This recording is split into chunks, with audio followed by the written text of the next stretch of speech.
Arrivant à l'aéroport de Rome, les ministres des Affaires étrangères de Belgique et du Grand-Duché, Joseph Bech et Paul-Henri Spaak. 25 mars 1957, 6 pays vont signer le traité qui va créer l'Europe. C'est un véritable miracle politique. 10 ans plus tôt, l'Allemagne, l'Italie, la France, la Belgique, le Luxembourg et les Pays-Bas se sont livrés à la guerre la plus féroce de tous les temps. Cette fois, c'est un marché commun qu'ils construisent dans ce palais du Capitole.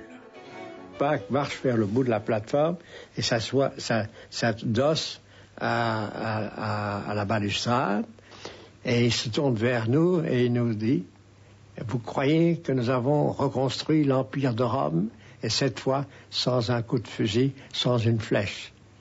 Et c'était ça notre sentiment. Oui, nous pensions que nous reconstruisions l'Empire de Rome. Mais pour en arriver là, on a négocié pendant des mois. À Messine, à Venise, à Nice, mais aussi à Val-Duchesse, à Bruxelles.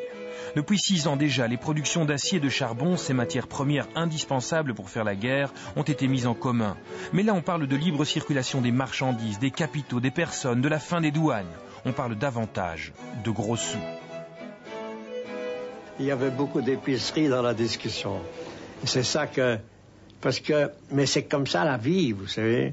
On se met plus facilement d'accord sur les grandes questions philosophiques et morales, etc., que sur le prix des petits pois. Et les hommes politiques sont comme ça aussi. Et ça va marcher. En signant ce traité, en abattant les barrières douanières, l'économie européenne va se retrouver dopée. Elle va progresser de plusieurs pourcents en quelques années. Ces 6 pays ont mis en commun ce qui va permettre de construire l'Europe. Le traité de Rome prévoyait la plupart des politiques qui sont là aujourd'hui en matière de transport, d'industrie, d'agriculture, les grands principes de libre circulation des personnes, de libre circulation des biens, des services, des capitaux. Tout ça était déjà prévu dans le traité de Rome. La copie belge du traité de Rome est stockée ici aux archives des affaires étrangères. Grâce à ces quelques centaines de pages, un marché commun qui débutait avec 6 États débouchera sur une union de 27 pays, 50 ans plus tard.